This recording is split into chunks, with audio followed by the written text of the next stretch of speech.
কক্সবাজারের বাস ধরতে বুধবার সায়দাবাদ বাস টার্মিনালের দিকে যাচ্ছিলেন কামরুল।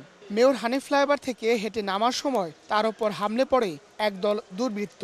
ধারালো অস্ত্রের আঘাতে মুহূর্তেই মাটিতে লুটিয়ে পড়েন। ছিনিয়ে নেওয়া হয় সঙ্গে থাকা টাকা ও মোবাইল। মুমূর্ষু কামরুলকে হাসপাতালে নেওয়া হলে চিকিৎসক মৃত ঘোষণা করেন।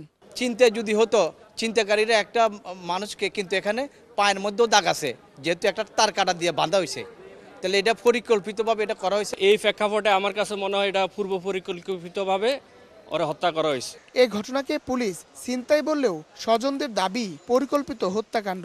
অপরদিকে বাড্ডার আফতাবনগরে 22 বছর বয়সী সুবর্ণা আক্তার মিমকে ছুরিকাঘাত করে তারই স্বামী শেখ সোহেল। দুজনেরই এটি দ্বিতীয় বিয়ে। পারিবারিক কলহের কারণে বিয়ের 2 বছরের মাথায় খুনের শিকার হতে হলো মিমকে। সঠিক বিচার যেটা পুলিশের কাছে গেছে, পুলিশ এটা তদন্ত করে বের করুক। আমরা সর্বোচ্চ শাস্তি চাই এবং সর্বোচ্চ এর ফাঁসি চাই।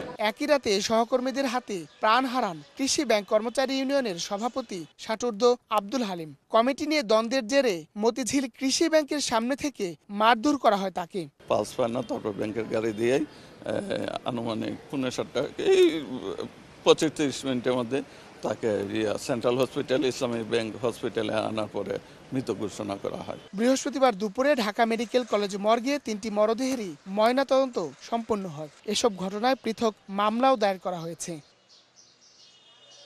হায়দার আলী, সময় সংবাদ, ঢাকা।